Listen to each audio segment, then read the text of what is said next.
السلام علیکم ورحمۃ اللہ۔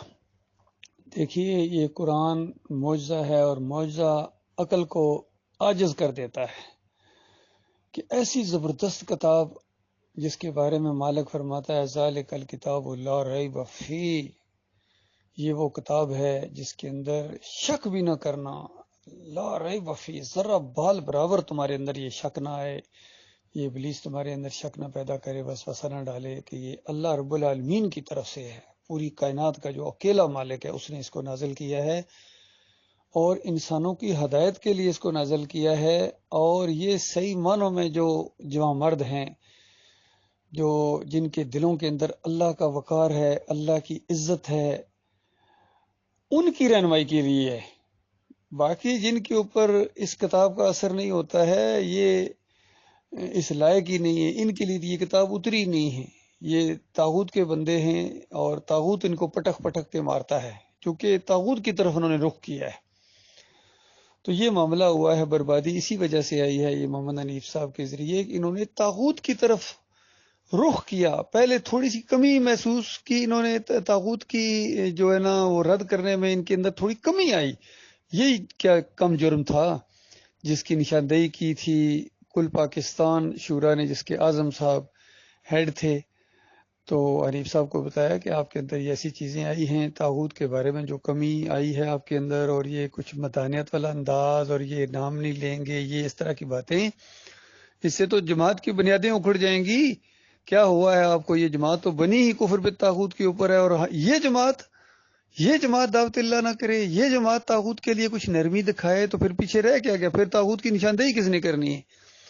تو اس طرح جب لوگوں نے احساس دلایا تو حنیف صاحب نے سٹیج کے اوپر کھڑے ہو کے اللہ سے معافی مانگی اور جماعت سے بھی معافی مانگی، اور بالکل اسی طریقے سے جس طرح ایک عالم دین توبہ کرتا ہے، یا جس طرح اللہ تعالیٰ نے عالم دین کے لیے توبہ کا طریقہ جو بتایا الا الذین تابوا واصلحوا وبینوا، کہ توبہ کرے اور اپنی اصلاح کرے اور پھر اس کو بیان کرے۔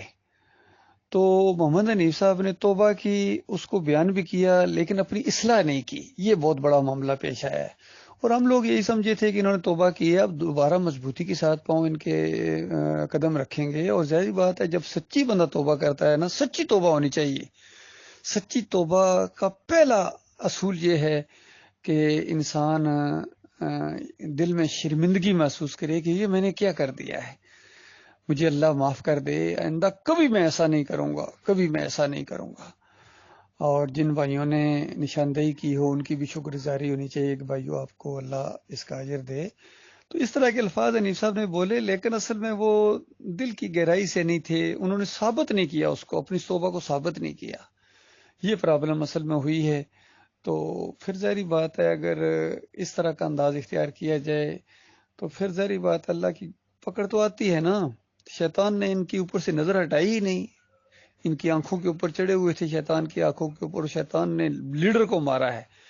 اصل میں شیطان ابلیس جو ہے نا، یہ اللہ کی مقابلہ کرتا ہے، نقل کرتا ہے۔ جس طرح اللہ کا عرش پانی کے اوپر تھا، اس نے بھی اپنا تخت ہے وہ پانی کے اوپر بچھایا ہوا ہے، وہیں سارے جا کے اس کو رپورٹ دیتے ہیں، اس کے جو چیلے ہوتے ہیں۔ تو وہ جس طرح اللہ تعالیٰ نے کہا کہ دیکھو ان طاغوتوں کا کفر کرو، یعنی ائمۃ الکفر جو ہیں ان کا سر کچلو، پہلے ان کو مارو گے، یعنی ان کا کلا کما کرو گے، ان کا رد کرو گے، تب تمہارا ایمان ہے۔ اسی طرح ابلیس نے بھی کسی مومنوں کی جماعت کو ختم کرنے کے لیے اس کے جو لیڈر ہوتے ہیں اس کے اوپر یہ چوٹ مارتا ہے ابلیس، اور ان کو یعنی اپنے گھائل کرتا ہے۔ تو کچھ جو اللہ جن کو بچائے وہ بچ جاتے ہیں، جو مضبوط لوگ ہوں وہ بچ جاتے ہیں، اور جو کمزور ہوں وہ اس کے گھائل ہو جاتے ہیں۔ اسی طرح ابلیس اور اس کے چیلوں کو اللہ تعالیٰ نے سب سے زیادہ انبیاء کا دشمن بنایا، اور ساتھ ہی اللہ تعالیٰ نے کہا کہ تمہارا رب ہدایت کے لیے اور نگرانی کے لیے اور حفاظت کے لیے کافی ہے۔ تو آپ کو اللہ کی پناہ میں جو دیتا ہے اللہ تعالیٰ اس کی حفاظت کرتا ہے۔ تو سارے انبیاء بچ گئے اس کے وار سے۔ باقی اس کے بعد دیکھیے آخری نبی محمد صلی اللہ علیہ وآلہ وسلم کے بعد ابو بکر صدیق کے اوپر کیسے کیسے یعنی وقت آئے، لیکن کیسے مضبوطی دکھائی، خود عمر رضی اللہ عنہ نے کیسی مضبوطی دکھائی، عثمان رضی اللہ تعالیٰ نے، پھر صحابہ کرام نے، حالانکہ حزب ایمان شیطان نے لڑایا آپس میں، لیکن وہ ایمان عقیدے سے پیچھے نہیں ہٹے ہیں، اور پھر جب صلح کی ہے تو زبردست صلح کی ہے. اس طرح معاملات ہوئے ہیں. لیکن ابلیس جو ہے اس کا وار محمد حنیف صاحب کے اوپر جو ہوا ہے، محمد حنیف اس کتاب نہیں لا سکے ہیں، کمزور تھے، چونکہ نظریاتی طور پر کمزور تھے. جو نظریاتی طور پر کمزور آدمی ہو نا، وہ شیطان کے آگے زیادہ دیر نہیں کھڑا ہو سکتا ہے، کیونکہ وہ مضبوط نہیں ہوتا ہے. اور جو آزمائش ہے وہ مضبوطی کی ہے کہ اپنے تم عقیدے میں پختہ کتنے ہو. یہ عقیدہ تم نے اپنا تو لیا، لیکن اس میں پختہ بھی ہو یا ڈیلے ڈالے ہو. ڈیلا ڈالا آدمی آگے نہیں چل سکتا ہے. تو یہ ڈیلے تھے، کمزور تھے. تو جب پرانے لوگ فوت ہو گئے اور ان کی شورا کے اندر کوئی ایک بھی پرانا آدمی نہیں رہا جو ڈاکٹر صاحب کا اس انداز سے ہم خیال ہم عقیدہ ہو، سوائے یہ جو اسلم صاحب، تو وہ انتہائی کمزور آدمی ہیں، بیوروکریٹ ٹائپ آدمی. اسلم صاحب دوگلا قسم کا آدمی، تو وہ اس کے اندر وہ جرت نہیں ہے. محمد گل صاحب نے بھی کمزوری دکھائی، تو اس وجہ محمد حنیف کو یہ موقع مل گیا. تو بہرحال آزمائش ہوئی ہے ان کی بھی، اور ہماری بھی آزمائش ہوئی ہے. اللہ تعالیٰ نے ہم دونوں کو ایک دوسرے کے ذریعے آزمایا ہے. ہمارے لیے یہ آزمائش تھی کہ اب اللہ کی بات آگے ہے یا محمد حنیف کی، جس کے ساتھ اتنی محبت پیدا ہو چکی ہے، ایک جماعت کے امیر ہیں، اتنی قربت ہے. تو کیا اللہ سے زیادہ ہے؟ تو ہمیں ہمارے مالک نے بچایا ہے، یقین کیجیے ہمارے اللہ نے بچایا ہے. وہ اگر ہمیں نہ بچاتا ہم مارے جاتے. تو اللہ تعالیٰ نے شرک کے اندر جانے سے ہمیں بچا لیا ہے. اور کتنے لوگ ہیں جن کو اللہ تعالیٰ نکال رہا ہے، جن کے اندر تھوڑا بہت بھی ایمان تھا، اللہ کی عزت اور وقار، ان کو اللہ تعالیٰ نکال رہا ہے، اور وہ نکل رہے ہیں ہمت کر کے. کیونکہ اللہ بے نیاز ذات ہے. اگر آپ بال برابر خود ہمت نہیں کرو گے تو اللہ تعالیٰ کبھی بھی زبردستی تو میں نہیں نکالے گا. پہلا سٹیپ تو انسانوں تمہیں خود اٹھانا پڑے گا. اللہ کی طرف تھوڑا سا تو رخ کرو، کوئی تھوڑی بہت تو دیکھیے، اللہ کی قدر کرو. ما لکم لا ترجون للہ وقارا وقد خلقکم اطوارا. تمہیں اس نے پیدا کیا ہے اور تمہیں کیا ہو گیا ہے؟ سر پھرو، دماغ پھرو، مغز پھرو. تمہیں ذرا بھی اللہ کا وقار نہیں، ذرا بھی اللہ کی عزت نہیں ہے. اللہ کی بجائے محمد حنیف کا ساتھ دیتے ہو تو ظاہری بات ہے پھر تم کس طرح تم نکلو گے؟ تم نہیں اس گندگی سے نکل سکتے ہو، شرک سے نہیں نکل سکتے ہو جب تک تم اللہ کی طرف رخ نہیں کرو گے. باقی یہ اللہ بہتر جانتا ہے کہ کس کے دل میں کتنا، ہر چیز کا وقت بھی اللہ تعالیٰ نے مقرر کر دیا، کس کو کب نکالے گا، یہ تو اللہ کا منصوبہ ہے. ہدایت اللہ تعالیٰ کے ہاتھ میں ہے. تو یہ معاملہ ہے کہ جب تک انسان مضبوطی نہ دکھائے، اللہ کی توفیق نہ مانگے، اس راستے میں کھڑا ہونا بہت مشکل ہوتا ہے. باقی اب جو بچے ہیں لوگ، ان کو چاہیے کہ اب مضبوطی کے ساتھ قائم رہیں اور آپس میں جڑ کے رہیں، اور دیکھیں آپس میں شیطان وار نہ کرے، ایک دوسرے سے اکھیڑنے کی کوشش نہ کرے. اس شیطان کے وار کو سمجھنے کی کوشش کرو میرے پیارے بھائیوں. کہیں پھر شیطان کی گوڑی نہ بن جانا جس طرح پہلے بنے ہیں. جو کچھ انہوں نے کیا ہے، نامردی دکھائی ہے، کمزوری دکھائی ہے، جن کو آگے کیا گیا تھا سب سے زیادہ کمزوری محمد حنیف نے دکھائی ہے. پھر یہ آگے چلنے والے جتنے لوگ تھے، اللہ نے ان کو علم بھی دیا تھا، یعقوب علی ہو یا یہ اختر بیگ ہو یا اور بھی ہمارے جو بھائی تھے، ان کو ہم نے آگے کیا. وہ انہوں نے چند دن بھی اس ذمہ داری کو نہیں اٹھایا، ایسے کمزور ثابت ہوئے، اس کو جا کے دائیوں کے آگے جا کے پھینک دیا. بھائیوں نے سمجھایا بھی، لیکن بس ضد کا مسئلہ، انا میں پرانا ہوں، میں اتنا عمر کا ہوں، میرے ساتھ چلو. کس طرح آپ کے ساتھ چلیں؟ اللہ کو چھوڑ دیں تمہارے ساتھ چلیں؟ تم اللہ سے بڑے ہو، تم اللہ سے زیادہ پیارے ہو. محمد حنیف تمہیں اللہ سے زیادہ احترام کریں تب تم خوش ہوگے. ظاہری بات ہے جو اللہ سے زیادہ احترام دے رہے ہیں، اللہ کے مقابلے میں بات مار رہے ہیں، ان کے ساتھ خوش ہے.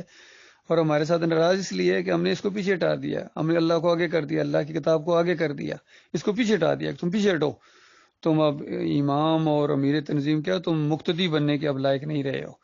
باقی سمجھایا تھا، ایک حد تک سمجھایا تھا، 7 مہینے سمجھاتے رہے ہیں، اور بہت ہی عزت اور احترام کے ساتھ یقین کریں یہ مسئلہ میں نے ان کے سامنے رکھا تھا، اور بالکل مضمون لکھ کے ان کے ہاتھ میں پکڑایا، اور خصوصی درخواست کی کہ انیف صاحب دیکھیے میں کوئی پرانا لکھاری نہیں ہوں، ہو سکتا ہے تحریر کے اندر کوئی ایسی بات، اور اصل مسئلہ یہ ہے کہ جو میں مسئلہ بیان کروں اس کی طرف آپ نے دھیان دینا ہے، کسی لفظ کو نہ پکڑ لینا. انہوں نے وعدہ بھی کیا ٹھیک ہے، لیکن انہوں نے اس کو انا کا مسئلہ بنا لیا. کراچی پہنچنے سے پہلے یہاں راولپنڈی ایئرپورٹ سے انہوں نے فون کیا ارشد ظفر صاحب کو.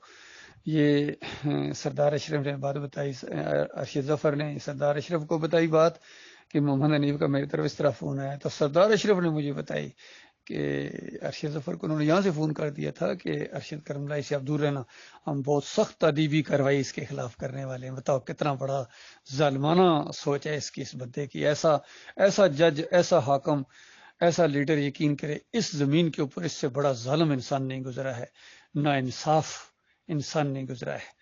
کہ میں نے وہ جو تحریر دی تھی وہ صرف ان کے لیے نہیں تھی، اس میں لکھا ہوا ہے مرکزی شورا کے نام اور صاحب رائے لوگوں کے نام. تو مرکزی شورا والوں کے اندر بھی اتنی جرت نہیں ہے کہ حضرت صاحب آپ نے ہمارے سے مشورہ کیے بغیر یہ پہلے سے فیصلہ کیسے کر دیا آپ نے. اور اتنا پیارا مضمون، زبردست مضمون ہے میرے بھائیو، اس کو پڑھو ابھی بھی، جو سجدہ تعظیمی شرک ہے کے نام سے شائع ہو گیا ہے، پرنٹ ہو گیا ہے. تو اس کے اندر ڈاکٹر مسعود الدین عثمانی رحمۃ اللہ علیہ کے فتوے بھی موجود ہیں، ان کی تحریر موجود ہے. اس کو آڈیو کو ہم نے تحریری شکل میں دے کے سوال جواب کو، اور محمد حنیف کے شرکی عقائد کو بھی اس کے اندر دیا ہے. ان کے آڈیوز ہیں، اس کو ہم نے لکھا ہے. اور پھر قرآن و حدیث سے یہ ثابت کیا ہے کہ یہ سجدہ اللہ کو سجدہ ہوا تھا، شکر گزاری کا سجدہ تھا، اور یہ یوسف علیہ السلام کو نہیں تھا. اور ڈاکٹر مسعود الدین عثمانی کا فتویٰ بھی اس میں ہے کہ جو یوسف علیہ السلام کو سجدہ مانتا ہے اس کی وجہ یہ ہے کہ اس کا ایمان خراب ہے، تب اس طرح تفسیر کرتا ہے. تو ان کا ایمان خراب تھا محمد حنیف صاحب کا، تب اس طرح انہوں نے تفسیر کی ہے. دعوت القرآن جلد دوم سورہ یوسف کی جو تصویر ہے 100 نمبر آیت کے اندر انہوں نے شرک کا انجیکشن دے دیا، اور اللہ کے سجدے کو یوسف علیہ السلام کی طرف پھیر دیا انہوں نے اپنی ناسمجھی اور نادانی کی وجہ سے، اور پھر ڈنڈے کے زور سے منوایا، کیونکہ ان کا مزاج ہی الطاف حسین والا تھا. یقین کیجئے جس طرح ایم کیو ایم چلائی ہے الطاف نے، اسی طرح مذہبی لحاظ سے یہ جماعت محمد حنیف نے چلائی ہے، ڈنڈے کے زور سے چلائی ہے، اور ہر طریقہ اس نے اختیار کیا ہے لوگوں کو اپنے پنجے میں رکھنے کے لیے. لیکن کتنی دیر تک؟ آخر مرنا محمد حنیف، آخر مرنا آپ نے. مرنے کے ساتھ ہی تمہیں وہ آگ لگے گی، وہ تھوڑے مارتے ہوئے فرشتے یہاں سے لے کے جائیں گے تمہارے ساتھیوں کو. جو اس سے پہلے چلے گئے خالد عزیز اور صابر علی اور آپ کی وائف، وہ واپس نہیں آ سکتے ہیں. کاش وہ واپس آ کے آپ کو بتائیں کہ ان کو کس جگہ آپ نے دھکیل دیا. اور جو مرتا جائے گا آگ میں، جو مرتا جائے گا آگ میں، وہاں جا کے لانتیں بھیجیں گے اس کے اوپر.